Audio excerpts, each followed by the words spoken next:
Hello. In this video we will talk about ER function, SER, Golgi apparatus, lysosomes, mitochondria. I will try to complete all these topics today. And in previous video we will talk about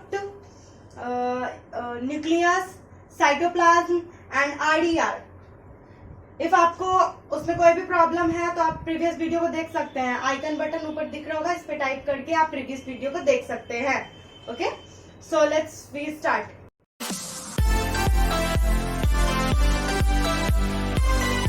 endoplasmic reticulum. First of all आप लोग ये समझिए कि ये 3 forms में पाया जाता है. एक cisternae, tubule and vesicle. Cisternae means like that, इस तरह से, कुछ इस तरह से, ठीक है, कुछ इस तरह से, ठीक है. ये सिस्टर्नी हो गया, कुछ इस तरह से. टिब्यूल मतलब ट्यूब लाइक स्ट्रक्चर, ठीक है. टिब्यूल्स मतलब tube like, okay, tube like, tube like. और वेसिकल्स मतलब ये गोला, पैकेट लाइक, ठीक है. तो आप ये याद रखिएगा कि अगर आपके एग्जाम में पूछता है कि ईआर किस फॉर्म में एग्जिस्ट करता है, कितने फॉर्म में एग्जिस्ट करता है, ये तो 3 फॉर्म में एग्जिस्ट करता है. फर्स्ट ऑफ ऑल सिस्टर्नी,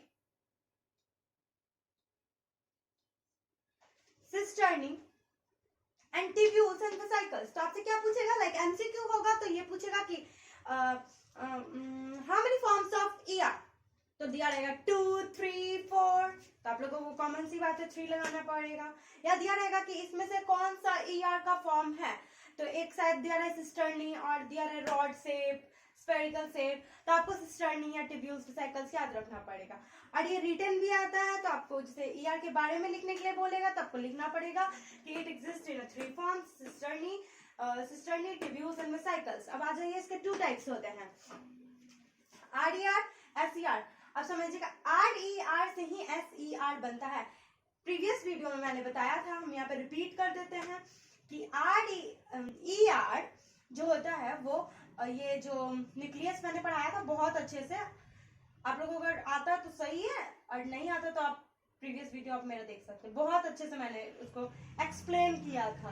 और आइकन बटन आ रहा होगा तो आप उसको प्रेस करके भी देख सकते हो, क्योंकि उसमें बच्चों को बहुत क्रोमोसोम और क्रोमेटिन, डीएनए वगैरह में कंफ्यूजन होता है. उसको मैंने बहुत क्लियर एक्सप्लेन कर दिया था, ठीक है. तो आ जाइए, ईआर कहाँ से ऑरिजिनेट होता है, कहाँ से निकलता है. तो ये न्यूक्लियर का मेम्ब्रेन होता है, ये न्यूक्लियर एनवेलप का आउटर मेम्ब्रेन से ये ऑरिजिनेट होता है, कुछ इस टाइप का, ठीक है, इस टाइप का, ठीक है. और ये कहाँ पे इंडेड होता है. इंडेड अगर मानते हैं तो ये इंडेड होता है सेल मेम्ब्रेन में, ठीक है. ये सेल है ना, ये सेल है मान लेते हैं, तो ऐसे सेल मेम्ब्रेन में इंडेड होता है. और कोई कोई ऐसे भी होता है, ठीक है. तो लेकिन ये सेल मेम्ब्रेन में भी इंडेड होता है क्योंकि इसका फंक्शंस है, आगे हम एक्सप्लेन करेंगे. ओके, तो ये तो समझ में आ गया आपको कि ईआर ऑरिजिनेट कहाँ से होता है. अगर पूछता है ईआर ऑरिजिनेट कहाँ से होता है तो वो न्यूक्लियर मेम्ब्रेन के आउटर मेम्ब्रेन से होता है, ठीक है, यहां से. चलिए, तो इसको हम इरेज करते हैं, ठीक है. तो आ जाइए आरडीआर. आरडीआर मैंने प्रीवियस वीडियो में एक्सप्लेन किया था तो थोड़ा सा मैं बता देती हूँ. तो RDR it means rough endoplasmic reticulum, ठीक है. तो रफ क्यों होता है, तो मान लेते हैं ये एंडोप्लाज्मिक रेटिकुलम है, ठीक है, कुछ इस तरह से, ठीक है.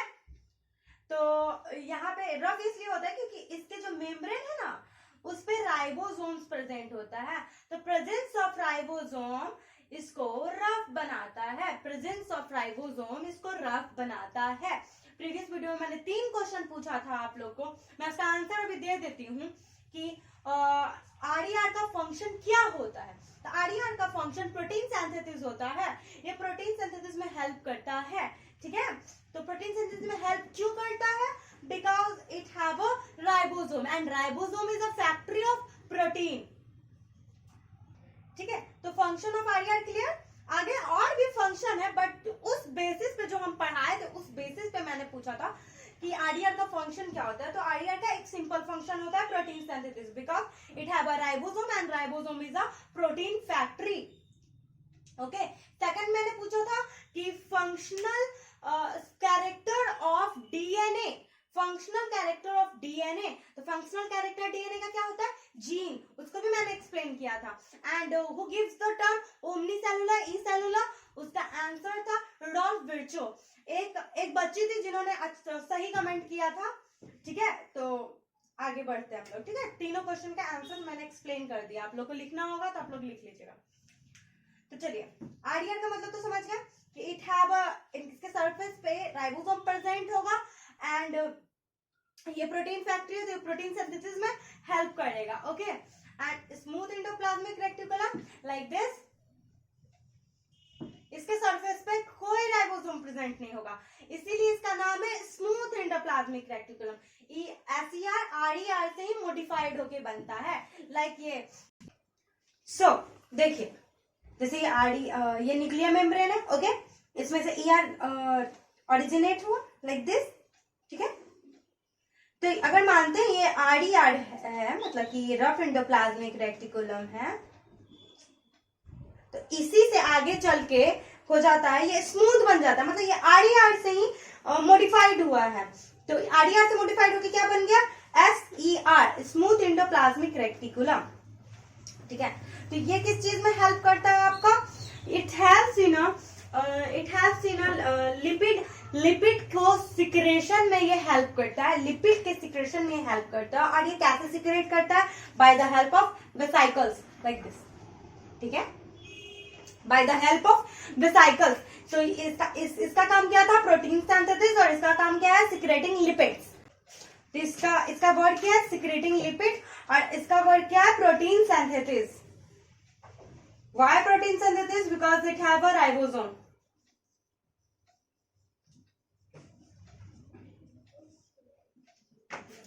ठीक है, इतना क्लियर हुआ आरडीआर के बारे में और एसईआर के बारे में. ठीक है ना. और चलिए, अब हम लोग इसका फंक्शन पे जाते हैं कि इसका फंक्शन क्या क्या है. चलिए आ जाते हैं ईआर के फंक्शन पे. तो सबसे पहला इसका function, it form supporting skeleton framework. ठीक है, स्केलेटन जैसे बॉडी का स्केलेटन सिस्टम कैसे होता है, जो इसके मसल्स को मतलब फ्रेमवर्क प्रोवाइड करता है एक तरह से, मतलब उसको जैसे ढांचा देना उसका. तो सेल के लिए उसका फ्रेमवर्क कौन है? सेल के लिए उसका फ्रेमवर्क ईआर है. तो it is a supporting skeleton framework. ठीक है, सपोर्टिंग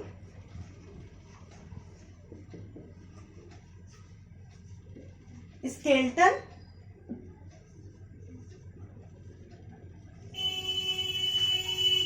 फ्रेमवर्क. ठीक है, पहला इसका फंक्शन कि ये हेल्प करता, ये सेल को सपोर्ट करता है स्केलेटन फ्रेमवर्क की तरह.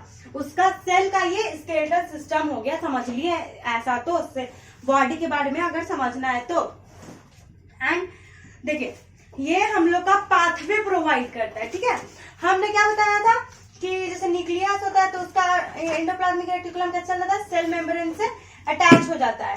ठीक है, सेल मेम्ब्रेन से अटैच हो जाता है. तो ये इसको क्या सर्व करता है? एक चैनल, ट्रांसपोर्ट फॉर मटेरियल. ठीक है, ये एक चैनल प्रोवाइड करता है, channel to transport material from one cell to another cell. ठीक है, पहला supporting skeletal framework channel provide channel to transport material from one cell to another cell. And इसका तीसरा मेन फंक्शन, बहुत मेन फंक्शन, आरडीआर क्या करता था? Protein synthesis. और एसईआर क्या करता था? Lipid synthesis. तो हमने बताई है कि लिपिड और प्रोटीन हमने कहां पे सेल में देखा था कि लिपिड और प्रोटीन से बना हुआ है, कौन सा स्ट्रक्चर सेल का? आप लोग जल्दी से बताइए. 1 2 3 हम बता रहे हैं. ठीक है, अगर आपको आता होगा तो कमेंट कर दीजिएगा. लिपिड और प्रोटीन किसमें पाया जाता है? सेल मेम्ब्रेन में, प्लाज्मा मेम्ब्रेन में. ठीक है, तो प्लाज्मा मेम्ब्रेन को बनाने में कौन हेल्प किया? ER, by the help of RDR, SER. RDR protein synthesis, SER lipid synthesis. तो जो सेल मेम्ब्रेन का लिपिड है वो कहां से बनता है? एसईआर से. जो प्रोटीन है वो कहां से बनता है? आरडीआर से. ठीक है, तो ये क्या हेल्प करता है, मेकिंग ऑफ सेल मेम्ब्रेन। और इस प्रोसेस को पता है क्या बोलते हैं, सेल मेम्ब्रेन के बनाने के प्रोसेस, ईआर सेल मेम्ब्रेन को जो बनाता है उसके प्रोसेस को क्या कहते हैं, membrane biogenesis. Membrane biogenesis, membrane को बनाना, मेकिंग ऑफ मेम्ब्रेन, या इस प्रोसेस को क्या कहते हैं, मेम्ब्रेन बायोजेनेसिस। ये आपका एनसीईआरटी का टर्म है, एनसीईआरटी,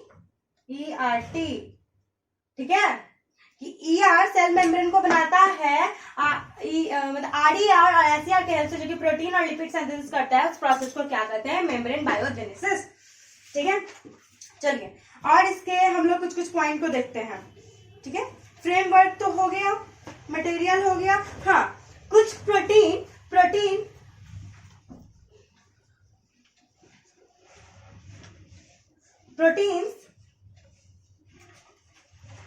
एंजाइम का भी फंक्शन प्ले करते हैं। एंजाइम, फंक्शंस ऑफ एंजाइम, ठीक है, मतलब आप ऐसा समझिए कि ऑल एंजाइम्स आर प्रोटीन। कुछ एक्सेप्शन है जो आपको इस लेवल पे नहीं पढ़ना है, आपको इस 11-12 के लेवल पे पढ़ना है कि प्रोटीन एंजाइम है, सारे एंजाइम्स प्रोटीन है, बट सम एक्सेप्शन। लेकिन आप ऐसा समझिए मोस्टली एंजाइम्स आर प्रोटीन, ठीक है। और आपके एनसीईआरटी में कौन सा पॉइंट है, लेट्स चेक, हाँ बहुत इंपॉर्टेंट लाइन, ठीक है, बहुत इंपॉर्टेंट लाइन, हम लोग अब इसको इरेज करते हैं। और इसका एक और मोस्ट इंपॉर्टेंट फंक्शन, हम लोग वर्टिब्रेट्स में, आप लोग डाइवर्सिटी नहीं पढ़े हैं तो बता देते हैं, वर्टिब्रेट्स इनमें जिसमें स्पाइनल कॉर्ड होते हैं, ठीक है, तो वर्टिब्रेट्स इनको कहते हैं। तो वर्टिब्रेट्स के लीवर सेल में जो एसईआर होता है वो डिटॉक्सिफिकेशन का वर्क करता है। डिटॉक्सिफिकेशन,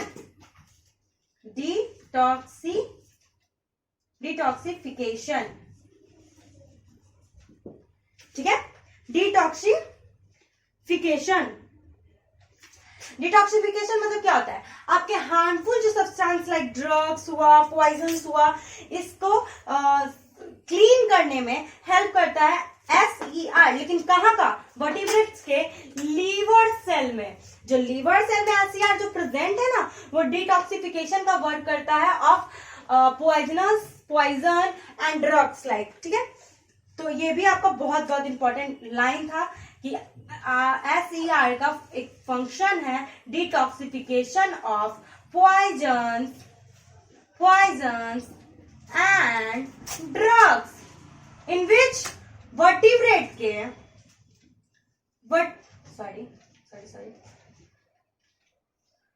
वर्टिब्रेट्स के लीवर सेल में जो एसईआर होता है वो किस फंक्शन में रोल करता है, detoxification of poison and drugs.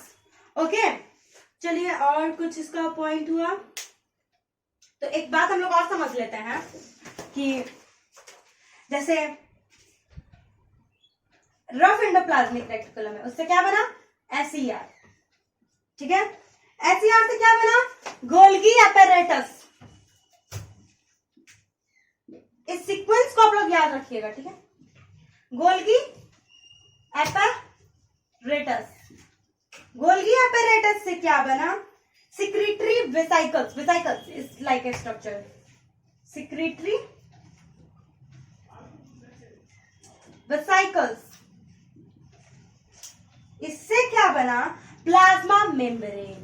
आ गया ना वो फंक्शन, कौन फंक्शन, मेम्ब्रेन बायोजेनेसिस। आरडीआर से क्या बना, एसईआर से क्या बना, गोल्गी एपेरेटस का क्या काम है, सिक्रीटरी वेसिकल्स को सिक्रेट करता है, और इस वेसिकल में क्या होगा, प्रोटीन एंड लिपिड, जो क्या बनाएगा, plasma membrane, and in this process is called membrane biogenesis. Complete. RDR का यहाँ तक ऑल फंक्शंस जितना कि एनसीईआरटी में शायद उससे थोड़ा सा ज्यादा ही पर कंप्लीट करवा दिए, ठीक है। और सम देख लेते हैं, कुछ छूटा तो नहीं,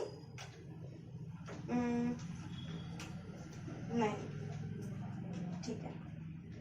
हाँ, एक बात आप याद रखिएगा, ये जो सिस्टर्नी होता है वो आरडीआर में होता है, ठीक है, और ये जो टिब्यूल्स एंड वेसिकल्स होता है एसईआर में। आप यहाँ पे देख सकते हैं कि आरडीआर एसईआर को किया और एसईआर गोल्गी apparatus को किया, ये क्या किया, वेसिकल्स के फॉर्म में किया, ठीक है। तो आप ऐसा भी कह सकते हो कि आरडीआर का किस तरह का फॉर्म होता है, सिस्टर्नी, और एसईआर का किस तरह का फॉर्म होता है, टिब्यूल्स एंड वेसिकल्स, ठीक है। ER complete. अब हम लोग आते हैं गोल्गी apparatus पे। Let's talk about Golgi apparatus।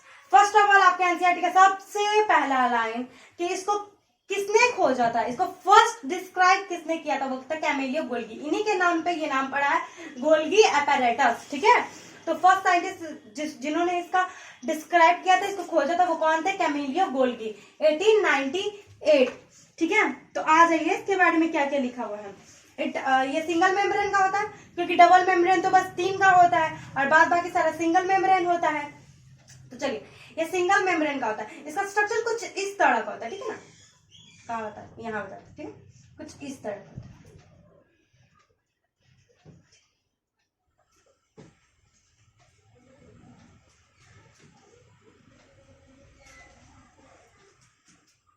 और यहाँ से वेसिकल्स को रिलीज करता है, ये यही ना, ऐसे ऐसे डॉट डॉट ऐसे ऐसे निकल के वेसिकल्स में बन जाते हैं, ठीक है।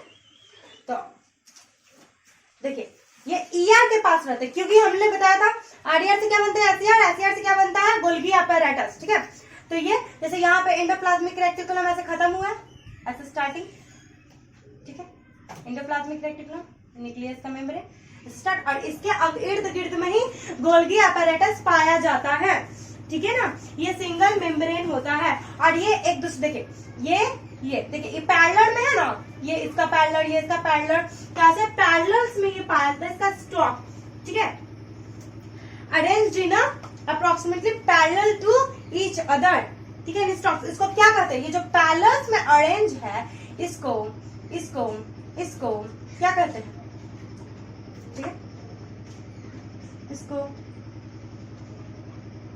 सिस्टर्न्स बोलते हैं, ठीक है, सिस्टर्न्स, ठीक है, सिस्टर्ना भी बोलते हैं, सिस्टर्न्स भी बोलते हैं। ये जो पैरेलल अरेंजमेंट है ना, ये स्टॉक का वन स्टॉक एक दूसरे के पैरेलल है, अप्रोक्स पैरेलल है सारा, इसको क्या कहते हैं, सिस्टर्न्स। और ये क्या रिलीज हुआ, वेसिकल्स, ठीक है। आप लोग इसमें 3 बात याद रखिएगा। First of all, it is help in secreting, ठीक है। सेकंड, ट्रांसपोर्ट एंड कॉम्प्लेक्सिबिलिटी,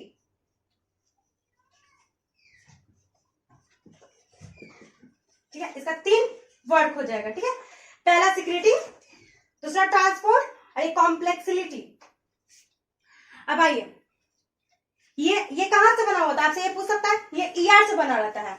ये किससे बना रहता है, ईआर से, और ये नियर ईआर पाया जाता है पैकेज और डिस्पैच के लिए, और ये हेल्प करता है किसी चीज का ट्रांसपोर्ट करने के लिए, ठीक है।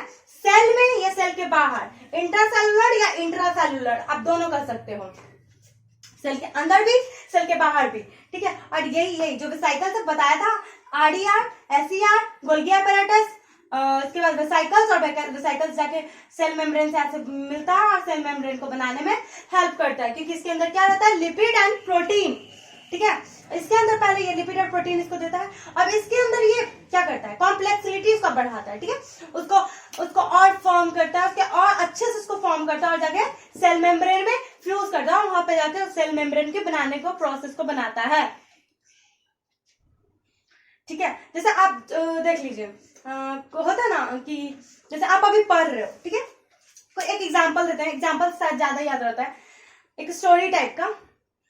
आप अभी पढ़ रहे हो, क्यों पढ़ रहे हो, किस लिए पढ़ रहे हो, आपको 9th में अच्छा करना है, मान लेते हैं स्कूल में आपको टॉप करना है, या फिर आपको बोर्ड में टॉप करना है, इस बार तो बोर्ड हो गया 9th भी, बोर्ड में टॉप करना है या कहीं पे भी, तो अभी आप क्या कर रहे हो, अभी आप कॉम्प्लेक्स बन रहे हो, ज्यादा पढ़ रहे हो, एमसीक्यू प्रैक्टिस कर रहे हो, बना रहे हो, क्वेश्चन अटेम्प्ट कर रहे हो, पढ़ रहे हो, समझ रहे हो, ठीक है। तो ये सब किसके अंदर हो रहा है, गोल्गी अपैरेटस के अंदर हो रहा है। ये सब सारा उसका बनाना, उसको कॉम्प्लेक्स करना, सारे प्रोडक्ट को, उसके बाद आपको एग्जाम देना, तो जाता है और सेल मेम्ब्रेन यूज करता है और सेल मेम्ब्रेन को बनाने में, मेंटेन करने में हेल्प करता है। उसी तरह का आप लोग समझ लीजिए, आप लोग पढ़ रहे हो, कॉम्प्लेक्स हो रहे हो और समझ रहे हो। आप नर्सरी से पढ़ते होते हो तो पहले पढ़ते हो ABCD 1 2, उसके थोड़ा और A फॉर एप्पल, इस तरह का, उसका थोड़ा और, उसका थोड़ा थोड़ा थोड़ा करके क्या होता है, आप लोग कॉम्प्लेक्स बनते जाते हो, आपके ब्रेन में बहुत सारा डेटा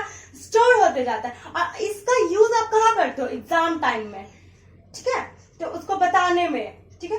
तो इसी तरह का ये काम वर्क कर रहा है, इसको कॉम्प्लेक्स कर रहा है। जब ये सारा समझ गया, सारा बन गया, सारा इसका मैन्युफैक्चरिंग हो गया, तो ये जाके क्या करेगा, इसमें फ्यूज होगा, इसका मेम्ब्रेन में हेल्प करेगा। सिक्रेटिंग, तो हमको आप बताया कि ये सिक्रेट करता है प्रोटीन एंड लिपिड, तो ये क्या हेल्प करेगा, और ट्रांसपोर्ट, सिक्रेट भी कर रहा है, ट्रांसपोर्ट भी कर रहा है, सेल के अंदर भी, सेल के बाहर भी, ठीक है। और ये कॉम्प्लेक्स कर रहा है सब्सटेंस को। और आपके में कुछ, हाँ एक बात और याद रखिएगा, Golgi apparatus helps in formation of lysosome, helps in formation of lysosomes, ठीक है। और एनसीईआरटी का एक ये भी लाइन है कि सिंपल सुगर को कॉम्प्लेक्स सुगर में कन्वर्ट करता है, ये तो यहाँ पे आ गया कॉम्प्लेक्सिटी में, ठीक है। और ये helps in formation of lysosome. और कोई फंक्शन आप लोग को इतना ही पढ़ना है, लेकिन थोड़ा सा और बता देते हैं, ठीक है। इस तरफ वाला को सिस फेस कहते हैं, सिस फेस, ठीक है। और इस तरफ वाला को ट्रांसफेस बोलते हैं, ट्रांसफेस, ठीक है। तो आप पूछोगे कि इसका हेल्प क्या होता है, ये फॉर्मिंग फेस है, फॉर्मिंग फेस, ठीक है। यहाँ पे फॉर्म हो रहा है सब चीज, लाइक यहाँ पे सब्सटेंस फॉर्म हो रहा है। देखिए सिस फेस को ही हम लोग क्या बोल देंगे, कहाँ लिखे, इधर देखिए, इधर कर देते हैं, इस तरफ, इस जैसे ये वाला है ना, ईआर के बगल वाला, इस तरह का, उसको सिस फेस कहते हैं और इसको फॉर्मिंग फेस भी कहते हैं। फॉर्मिंग फेस से आप लोग समझ जाओगे कि इसको फॉर्मिंग फेस क्यों कहते हैं। फॉर्मिंग फेस इसलिए कहते हैं क्योंकि यहाँ पे फॉर्म हो रहा है, ये कॉम्प्लेक्सिटी बढ़ रहा है। और ये ट्रांस फेस को हम लोग मैच्योरिंग फेस भी बोलते हैं, मैच्योरिंग फेस, ठीक है। यहाँ पे मैच्योर होकर वेसाइकल टूट गया, बन गया, वेसाइकल्स में कन्वर्ट हो गया। तो आपको ऐसा पूछ सकता है कि जो ईआर की तरफ होता है उसको कौन सा फेस कहते हैं, सिस फेस कहते हैं, और कौन सा फेस कहते हैं, फॉर्मिंग फेस बोलते हैं। और जो ईआर के अपोजिट साइड है, इस तरफ सेल मेम्ब्रेन के पास वाला, उसको क्या कहते हैं, ट्रांस फेस भी कहते हैं और मैच्योरिंग फेस भी कहते हैं। हो सके डायग्राम दे दे और पूछ ले किसको क्या बोलते हैं। इसका याद रखिएगा, ये जो स्टॉक लाइक स्ट्रक्चर है, अप्रॉक्स एक दूसरे के पैरेलल होता है इच अदर, इसको सिस्टम्स बोलते हैं, ठीक है। इसके बाद ये वेसाइकल्स रिलीज करता है, उसके बाद ये लाइसोसोम्स को बनाने में हेल्प करता है। इसका 3 मेन इंपॉर्टेंट काम है, सिक्रेटिंग, ट्रांसपोर्ट एंड कॉम्प्लेक्सिटी। इसको फर्स्ट टाइम किसने डिस्कवर किया था, Camillo Golgi, 1898। All about Golgi apparatus। अभी भी आपको कोई प्रॉब्लम है आप लोग पूछ सकते हो। Next we talk about lysosomes. Let's talk about lysosomes, single membrane. चलिए, लाइसोसोम, पहली बात, लाइसोसोम्स किस चीज में हेल्प करता है, तो हम लोग पहले समझते हैं, ठीक है, कि जो लाइसोसोम्स वेसाइकल के रूप में रहता है, वेसाइकल्स के फॉर्म में रहता है, कुछ ऐसा स्ट्रक्चर, ठीक है। तो ये किस चीज में हेल्प करता है, पहली बात तो ये इसके अंदर डाइजेस्टिव एंजाइम्स होते हैं, जो कि किसी भी फॉरेनर पार्टिकल्स को, जैसे कि कुछ भी गलत खा लिया फूड में या कोई बैक्टीरिया चल गया सेल में, तो उसको ये डाइजेस्ट करने में हेल्प करता है। सो इट इज कॉल्ड, इसका 2-3 नेम है, पहले हम लोग इसके नेम को जानते हैं, क्योंकि एमसीक्यू में पूछ सकता है कि इसको क्या क्या बोलते हैं। फर्स्ट फेमस है सेलुलर हाउसकीपर, ठीक है।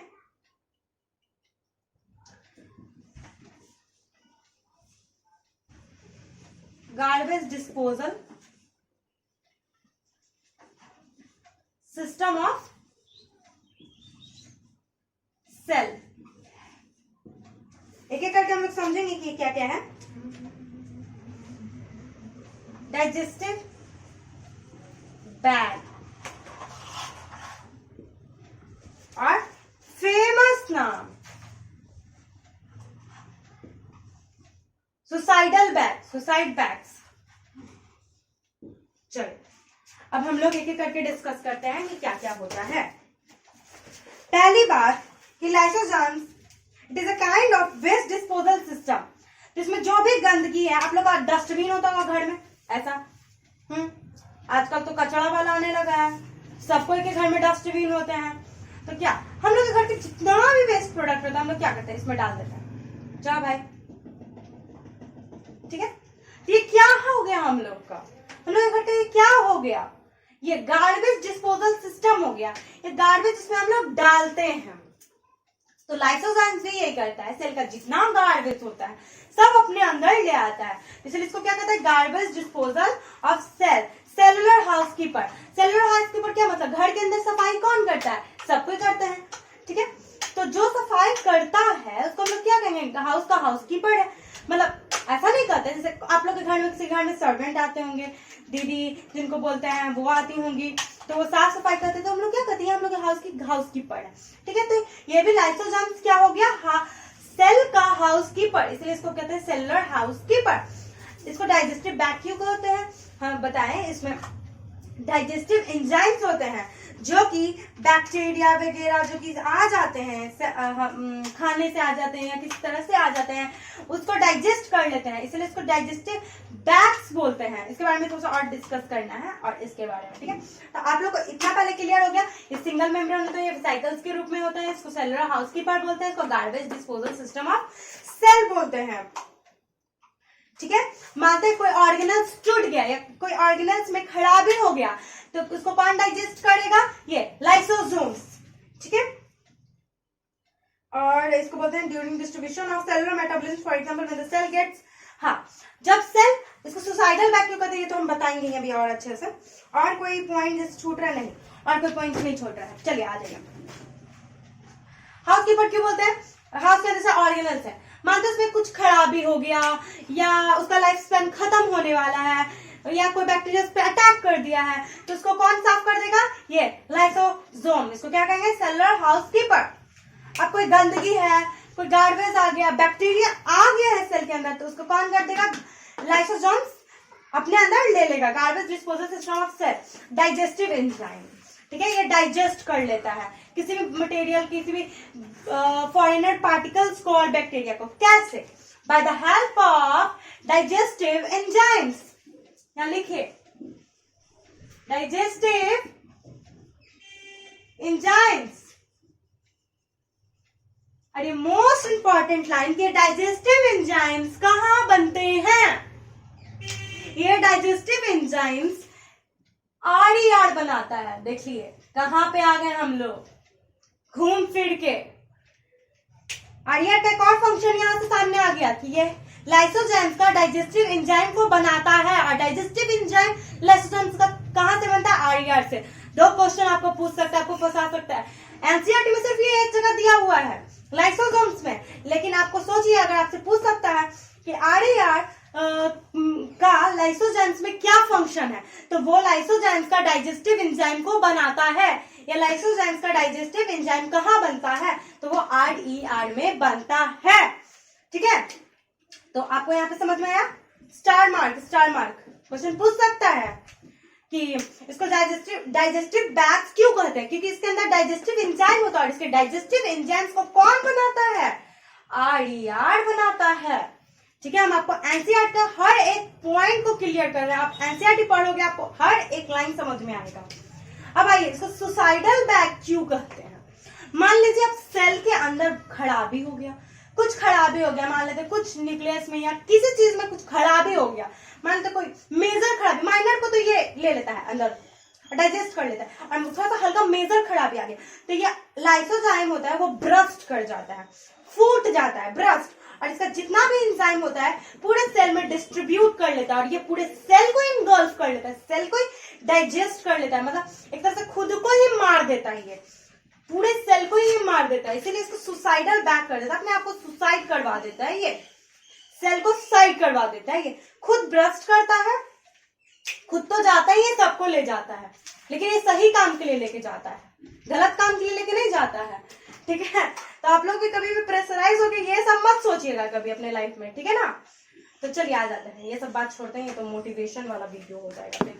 चलिए, तो सुसाइडल बैक क्यों कहते हैं आप लोग समझ गए, क्योंकि जब अगर सेल में कुछ ज्यादा खराबी हो जाता है, तो मेजर खराबी हो जाता है, तो इसको लाइसोजाइम को लगता है नहीं सेल अब खराब हो गया, वो खुद को ब्रस्ट कर लेता है, और ब्रस्ट करके अपना डाइजेस्टिव एंजाइम जो कि आरडीआर से बनता है पूरे सेल में डिस्ट्रीब्यूट कर जाता है, और सेल मर जाता है, इट मीन सुसाइड कर लेता है, तो इसीलिए इसको सुसाइडल बैक कहते हैं। तो आपको ये पूछ सकता है why lysozyme is called suicidal bag, because it burst in cell, cell को जब मेजर प्रॉब्लम हो जाती है, सेल को जब सेल डैमेज्ड हो जाता है, when cell is damaged then lysozymes burst and its digestive enzymes is spread in all over the cell and a cell get died, ठीक है, that's why it is called suicidal bag, digestive bag and suicidal bag is most important, क्योंकि digestive enzymes, digestive bags क्यों कहते हैं, क्योंकि इसके अंदर digestive enzyme होता है जो कि कहाँ से बनता है, आरडीआर से, और cellular housekeeper and garbage disposal system of cell. आपको कोई भी टर्म दे के पूछ सकता है ये क्या रिप्रेजेंट कर रहा है, तो आपको बताना पड़ेगा ये किसको रिप्रेजेंट कर रहा है, लाइसोसोम को, ये बहुत इंपॉर्टेंट है, क्योंकि आपके शरीर में आप जितना भी कचरा खाते हो ना, तो जैसे बैक्टीरिया में से चला जाता है ना, तो उसको यही डाइजेस्ट कर लेता है, ठीक है। ओके, फिर let's talk about mitochondria, let's talk about ribosome, इसके बारे में थोड़ा पढ़ लेते हैं, ऐसे एनसीईआरटी में इसको दिया हुआ नहीं है, बट थोड़ा सा जानना बहुत इंपॉर्टेंट है, ठीक है। ये नॉन मेम्ब्रेनस, मैंने बताया था 2 ही जगह नॉन मेम्ब्रेन होते हैं, बताइए राइबोसोम के अलावा एक और कौन सा है जहां पे नॉन मेम्ब्रेन होता है, वो आप लोग बताइए। चलिए, राइबोसोम क्या होता है, राइबोसोम क्या होता है, ये ग्रेन्यूल लाइक स्ट्रक्चर होता है, ऐसे, ठीक है, तभी तो ये आरडीआर में प्रेजेंट होता है, इसको रफ बनाता है ना, तो ये ग्रेन्यूल लाइक स्ट्रक्चर होता है, spherical shape, granular and spherical, non membranes, ठीक है, और ये कहां प्रेजेंट होता है, ये ऑल ओवर द सेल के मैट्रिक्स में प्रेजेंट होता है, ठीक है, मैट्रिक्स मींस वो फ्लूइड लाइक स्ट्रक्चर, उसी को मैट्रिक्स बोलते हैं, सेल के सेल मैट्रिक्स में प्रेजेंट होता है, प्रेजेंट, एंड और यही एक कॉमन फीचर है जो कि प्रोकैरियोटिक या यूकैरियोटिक में मिलता है। अब आगे पढ़ोगे कि ये दोनों सेम स्ट्रक्चर नहीं होता है, बट राइबोसोम दोनों में सेम होता है, एक में 70s होता है, एक में 80s होता है, वो आपको अभी नहीं पढ़ना है इस लेवल पे, लेकिन ये याद रखिएगा दोनों में एक ही चीज कॉमन होता है, राइबोसोम जो कि नॉन मेम्ब्रेनस होता है, ग्रेनुलर होता है, स्फेरिकल होता है, इस तरह का, ठीक है, ये आरडीआर में प्रेजेंट होता है एंड गिव्स रफ अपीयरेंस, नाम ही इसका रफ एंडोप्लाज्मिक है, रफ अपीयरेंस, ठीक है। और पढ़ लेते हैं इसमें, राइबोसोम इज अ बहुत important line, factory of protein, protein factory है ये, ठीक है। और राइबोसोम का फैक्ट्री कौन है, राइबोसोम का फैक्ट्री कौन है बताइए, चलिए आप इसका आंसर कमेंट करोगे, हम नेक्स्ट वीडियो में इसके बारे में बताएंगे कि राइबोसोम का फैक्ट्री कौन है। वैसे आप लोग को आना चाहिए, बहुत अच्छे से बताया, लेकिन राइबोसोम किसका फैक्ट्री है, ये प्रोटीन का फैक्ट्री है, ठीक है, factory of protein. Question MCQ, in cell what is the factory of protein, ribosome, ठीक है, इस सेल मैट्रिक्स मैट्रिक्स में पाया जाता है, ये रफ एंडोप्लाज्म में पाया जाता है, ये नॉन मेम्ब्रेनस होता है, ये ग्रेनुलर होता है, स्फेरिकल होता है। ठीक है, ये दोनों में पाया जाता है, बोथ प्रोकैरियोटिक एंड यूकैरियोटिक। देखिए एक्सेप्शन, एक्सेप्ट मैमेलियन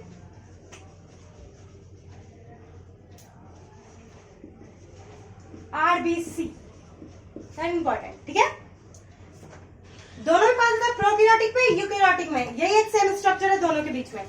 और किसमें नहीं पाया जाता, एक्सेप्शन बहुत इंपॉर्टेंट, मैमेलियन आरबीसी में ये नहीं पाया जाता है। और राइबोसोम तो फैक्ट्री हो गया प्रोटीन का, द फैक्ट्री ऑफ प्रोटीन, इसमें लिपिड नहीं पाया जाता है, नॉट प्रेजेंट।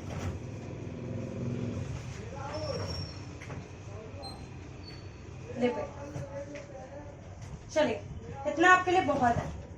चलिए फिर एक बार फिर से हम इसको रिवाइज करवा देते हैं। ये नॉन मेम्ब्रेनस होता है, एक जगह और नॉन मेम्ब्रेन होता है, आप इसको कमेंट कीजिएगा कि कहाँ ये एक और कौन सा ऑर्गेनेल्स है जिसमें नॉन मेम्ब्रेन होता है वो। चलिए राइबोसोम 2 होता है, उसका एक ये राइबोसोम है।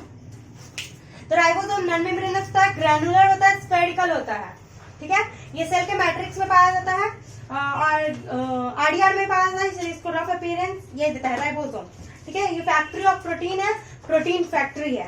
ये प्रोकैरियोटिक यूकैरियोटिक में दोनों में पाया जाता है, एक्सेप्ट मैमेलियन आरबीसी, और इसमें लिपिड प्रेजेंट नहीं होता है। और एक अगर आपको जानना है तो उसके लिए बता देते हैं कि इसमें मटेरियल जो होता है आरएनए होता है, जैसे डीएनए होता है ना, इसमें आरएनए और प्रोटीन होता है, राइबो न्यूक्लिक एसिड। ठीक है, तो लेट्स कंप्लीट राइबोसोम, इतना ही आपको पढ़ना है। चलिए अब नेक्स्ट हम आपके लिए कुछ क्वेश्चन लाए हैं जो कि एनसीईआरटी बेसिस भी है और जो हम बताएं उसके बेसिस पर भी है।